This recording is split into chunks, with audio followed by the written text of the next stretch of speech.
অবশ্যই লাইভটি শেয়ার করুন। জানতে পারেন। আসসালামু আলাইকুম। আশা করি সবাই ভালো আছেন, সবাই সুস্থ আছেন।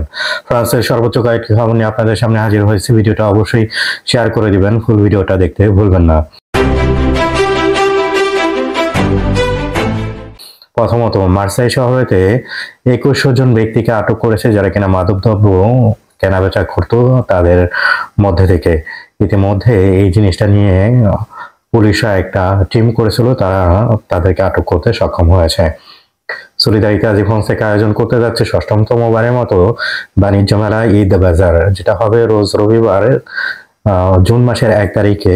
যদি কিনা আপনারা টোটালি বিনামূল্যে স্টল দিতে চান, এই ভিডিওর ডিসক্রিপশনে লিঙ্ক রয়েছে, সেখানে গিয়ে আপনারা স্টল বুকিং দিতে পারবেন। এবং অবশ্যই অন্য যারা রয়েছেন অবশ্যই আসবেন এখানেতে। আপনারা বাংলাদেশের ঈদের এমেজে আপনারা কেনাকাটা করতে পারবেন, দেখতে আসতে পারবেন। অনেক কিছুই থাকবে এবার এই মেলাতে।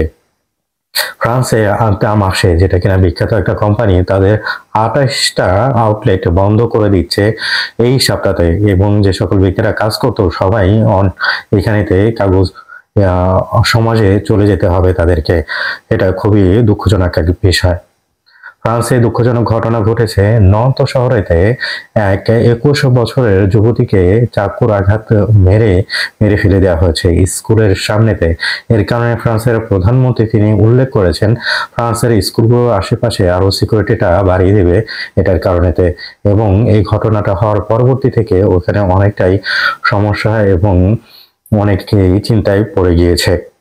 ফ্রান্সে যে বিনামূল্যে চিকিৎসাটা পাওয়া যায় এবং ফ্রান্সের অনেক ক্ষেত্রেই দেখা যেয়ে থাকে বিদেশিরা সাহায্য পেয়ে থাকে, ডাক্তারদের উপরে প্রেশারটা পড়ছে, সবকিছুই বিদেশিদের দোষটা বেশি দেওয়া হচ্ছে, যেটা নিয়ে ইতিমধ্যে রিপোর্টে করা হয়েছে। কালকে এটার বিষয়ে বিস্তারিত আরো জানতে পারবেন।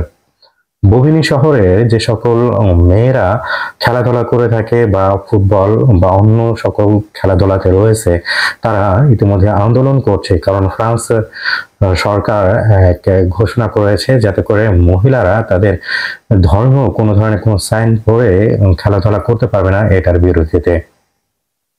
ফ্রান্স থাবাই, যেটার নাম আগে ছিল পোল এমপ্লয়া, তারা ইতিমধ্যে বলেছে তারা আরো কন্ট্রোলটা বাড়িয়ে দেবে। যে সকল ব্যক্তিরা এখানে সমাজে রয়েছে তাদের জন্য অনেক সময় দেখা যায় থাকে সমাজে থাকে না, তার পরবর্তীতেও দেখায় তারা সমাজে রয়েছে বা ব্ল্যাকে তারা কাজ করছে। এর কারণে নতুন এক সিস্টেমের মাধ্যমে তাদেরকে কন্ট্রোল করা হবে এবং 2027 সালের মধ্যে তারা 1.5 মিলিয়ন মানুষকে তারা এটার আওতাতে আনতে চাচ্ছে।